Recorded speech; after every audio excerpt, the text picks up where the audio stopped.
Hi everybody, welcome to today's video. I thought that I would talk about breastfeeding expectations. I was watching a video that I saw on e-news.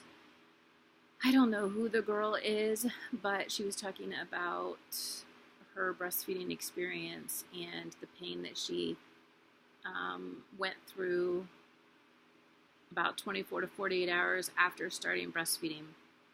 And the pain that she went through, she said she experienced it, although the lactation consultants were telling her that her latch was good. And then they did see that the baby had some tongue tie, and possibly that could have been some of the problem. And as a lactation counselor, it is hard because every situation is different, and why you might experience pain could be different from another person, the reason. And it could be a latching issue, but it can be a latching issue that is different from each, baby. It can have a wide range of reasons. And I think another thing that I think about is everybody's perception of pain. And some people have a higher tolerance for pain and some have a lower tolerance for pain. And some people have very sensitive nipples and very sensitive breasts, and other people don't have as sensitive nipples in their breasts. And a lot of times, a question that we would ask a new mom is, do they ever notice nipple soreness or sensitivity, on a daily basis, like not being pregnant? Maybe they get in a shower and they notice sensitivity after, or during their time of the month, that kind of thing. Like, do they find that they have more discomfort with their nipples or their breasts during, certain times of the month? And those people might be more prone to, a certain amount of discomfort or pain. The other thing is, it is normal in the beginning to have some discomfort on the on the nipple while the baby is learning to breastfeed. And you're going from nobody sucking on that breast to somebody sucking on the breast every hour to every 3 hours, just depending on the baby. And if they're just learning, they're not always opening their mouth wide enough. They're not always taking enough of the breast when they feed. You're also learning as a mom to know if the baby's got a good mouthful of breast. Baby's also small, their mouth is small, so sometimes they can't get a very much of the breast in their mouth. There can be some issues with, of course, tongue tie. In some cases, which I've noticed it seems to be a problem more of recent than it ever used to be. Also, I'm trying to think of some of the other reasons. When a mom takes the baby off the breast, she doesn't do it in the manner that will protect her nipple. So if you just pull the baby off, which is a tendency to do when you're in pain, so if the baby latches in there and they don't latch right, and they grip down, they can kind of, that can hurt right away, and then your automatic reaction is to pull the baby off. And when you do that, you damage your nipples. And if you're doing that even 2-3 times, you could have damaged your nipple a little bit, bruised it. And so then the baby sucking on it and pulling them off or putting them on, anything can make it a little more sensitive and a little more pain than should be. So there are so many reasons why you could experience some discomfort. Another reason that a person can experience more pain than another person, or more discomfort, or feel that it's, extremely painful, is if a baby is not feeding enough. And that might sound funny, like if a baby's on the breast every hour versus every 3 hours. If a baby is feeding every 2 to 3 hours, and you're noticing that when they feed, they seem kind of aggressive, they're really sucking hard, they clamp down hard, that could be due to hunger and they're not feeding as as much as they should be. So if you feed the baby a little more often, they may be less aggressive. So they're not as hungry, so they don't feel panicked. They don't feel like, you know how you do when you haven't eaten and you can inhale your food practically. You just eat really fast. Sometimes you can bite your lip, bite your own finger, whatever, because you are so panicked almost. You're so hungry and you just like eat without thinking. And so a baby who is really hungry can eat more aggressively, and so that can cause a little more pain. So whenever there's pain involved, something isn't right. Something is not right, because you should not be experiencing pain. The sad part about it is if you don't get help immediately, like figure out what is wrong and get help immediately, just one day of painful breastfeeding can cause weeks of painful breastfeeding and healing. And so that's why we recommend, if you feel pain, even before you feel pain, like making sure things are right, making sure it feels okay, and then making sure that the minute you feel pain, that you find, a way to get someone to help you. Find out what could be wrong. Talk with a lactation counselor at the hospital. Find a peer counselor in your area.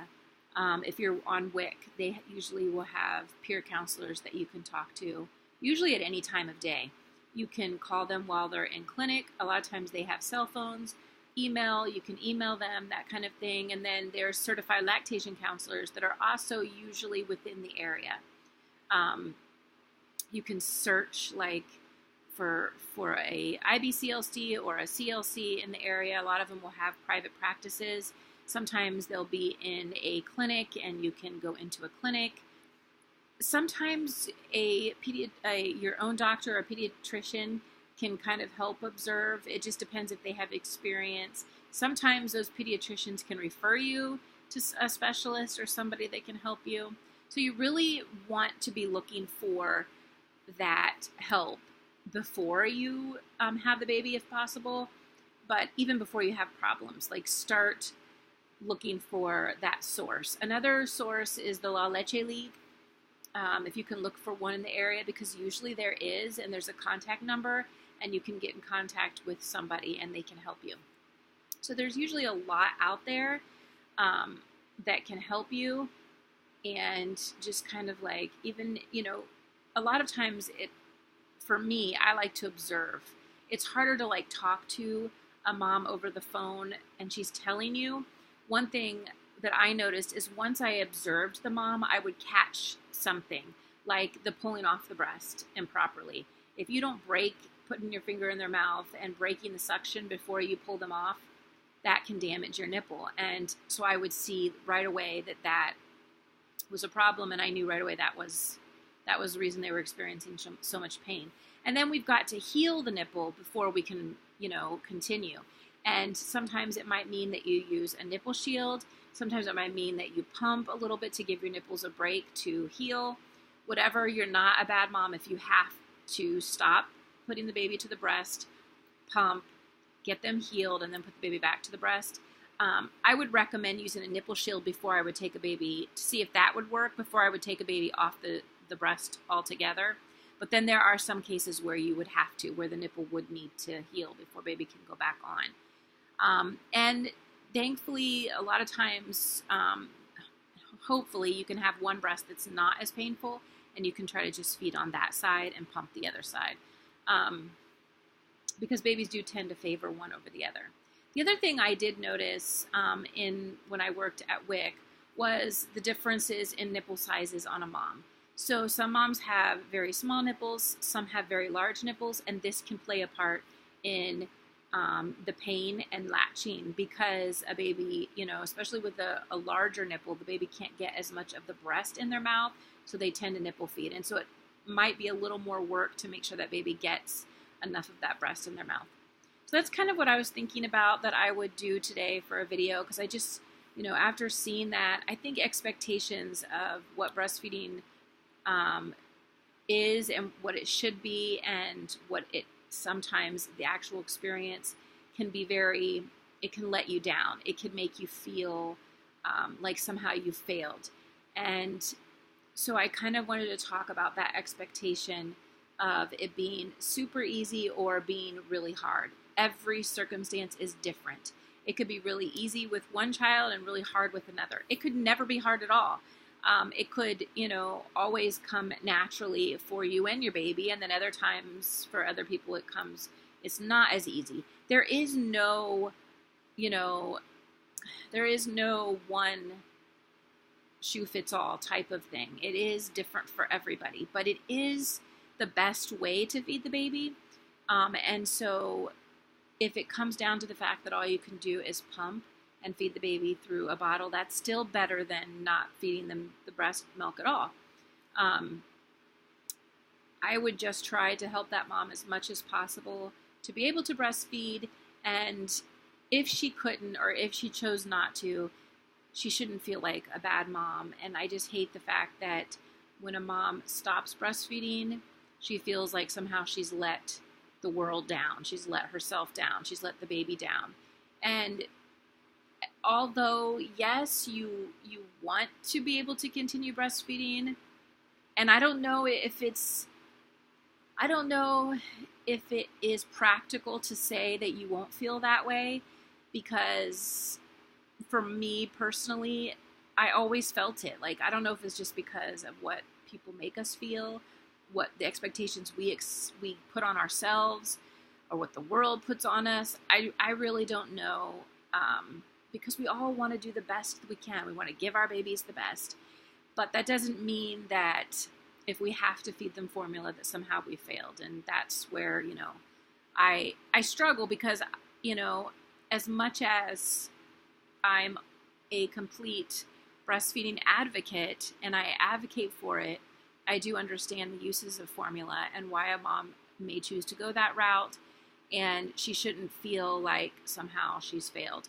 But I think it is important for a mom to understand what the expectations of breastfeeding should be, and not what, a practical, be practical and reasonable, and knowing your limitations. And you may learn them in your first breastfeeding experience, and then with children after that, you'll already know what you could handle and what you couldn't. Personally, it was easier for me with the situation that I was in to breastfeed exclusively for as long as possible, and then introducing partial, where I continued to breastfeed as long as possible, as long as I possibly could, but I did begin to use formula at some point. But I had circumstances that I felt, I couldn't, those were the best, that's what I could do. That was the best I could do. If I had different circumstances, I would have chosen differently. And when I did, every baby was different. And when I could, I, did exclusive for as long as possible. My goal was always at least 1 year, but a lot of times my exclusive was 6 months, and then I would introduce partially breastfeeding. I never wanted to give up breastfeeding completely until they stopped accepting the breast, or until my milk stopped coming in. And so usually about 6 months was the mark for me. Until my last baby, I was able to make it to 10 months. But, like I said, everyone is different, and you have to figure out what works for you and what your expectations are. And if they're practical and reasonable, and your situation can change every child you have. So maybe you're a stay-at-home mom with one child, but with another child you work out of the home. And that means that your not reasonable, but the, what's the word I want to use? Your limitations are different. Your circumstances are different, and so what you can and can't do changes. So expectations, going in with doing the best that you can, just giving your best, reaching out for help, getting as much help as you can, and again, just doing your best. Don't expect perfection. Don't expect that you won't have some challenges, but just go in there with the idea that I'm going to do the best I can. I'm going to turn to support when I can. And if it gets to be too much, I'm going to reach out for help. And I'm going to make the choices based on, my baby and what's best for my baby and what's best for me. And sometimes that might mean, that breastfeeding stops, or it might mean that I have to use the pump, or it might mean that I go partial. But of course, if you're reaching out to some support, breastfeeding support groups, breastfeeding specialists, whatever, they're going to help you make the steps, that, you're not jumping from exclusive breastfeeding necessarily down to not breastfeeding at all, but maybe exclusive down to, maybe exclusive pumping, or now we're doing mostly breastfeeds, but a few supplemental. Whatever it is, like, they help you through. Maybe it's using a tool, a breast shield, a pump, whatever it is. A breastfeeding specialist can help work you through it. And just like any other professional, if you're not happy with their helping you, you're not happy with their service, find another. Go for other opinions. Find somebody that works with you, that makes you feel like, makes you feel supported. That's what's most important. So that's it for today's video. I hope that it helped someone out there. If you have any questions, feel free to comment below. And don't forget to hit the subscribe button. That way you are made aware every time I post a video. And hit the like button if this video helped you at all, or if you feel that this could help someone else that you might know. So I will talk to you guys again soon, and you guys have a great day, and I'll see you in my next video.